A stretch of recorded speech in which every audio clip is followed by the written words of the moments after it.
आज हम सभी जानेंगे भगवान विष्णु जी को वराह अवतार क्यों लेना पड़ा था। सनातन धर्म में भगवान विष्णु को सृष्टि के पालनकर्ता के रूप में पूजा जाता है।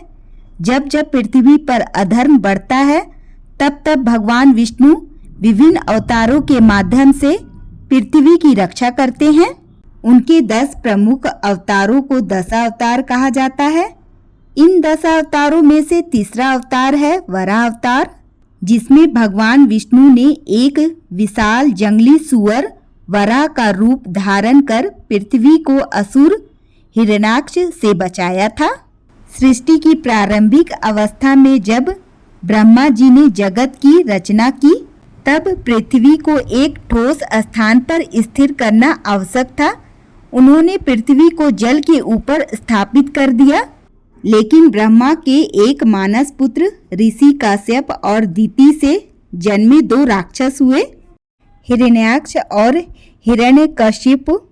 ये दोनों बहुत ही शक्तिशाली और घमंडी असुर थे। हिरण्याक्ष ने कठोर तप कर भगवान ब्रह्मा से वर प्राप्त किया कि उसे कोई भी देवता या दानव मार न सके। वरदान के प्रभाव से उसका अभिमान बहुत बढ़ गया। हिरण्याक्ष ने पृथ्वी पर हाहाकार मचा दिया। वह देवताओं से युद्ध करता, ऋषियों का अपमान करता और अधर्म का प्रचार करता। उसकी शक्ति इतनी बढ़ गई थी कि उसने पृथ्वी को ही जल में डुबो दिया और उसे पाताल लोक के गहरे जल में ले गया। जब हिरण्याक्ष ने पृथ्वी को जल में डुबो दिया और सृष्टि का संतुलन बिगड़ने लगा, तब सभी देवता ब्रह्मा जी के पास पहुंचे और उनसे सहायता मांगी। ब्रह्मा जी भी चिंतित हो गए, क्योंकि पृथ्वी के बिना सृष्टि की रचना और पालन संभव ही नहीं था। तब ब्रह्मा जी ने भगवान विष्णु का ध्यान किया। ब्रह्मा जी के नाक से एक छोटे से शुकर के आकार का जीव निकला। वह पल भर में विशालकाय वराह बन गया। उसका रंग काला था, शरीर बलशाली था और वह गरजता हुआ आकाश की ओर बढ़ा। यह था भगवान विष्णु का वराह अवतार, जो पृथ्वी को जल से निकालने के लिए प्रकट हुआ था। वराह तेजी से पाताल लोक के गहरे जल की ओर बढ़े, जहां हिरण्याक्ष ने पृथ्वी को बंदी बना रखा था। जब हिरण्याक्ष ने देखा कि कोई विशालकाय सुअर पृथ्वी को उठाकर ले जा रहा है तो वह क्रोधित हो गया। उसने वराह से युद्ध करने की ठानी और उसे ललकारा।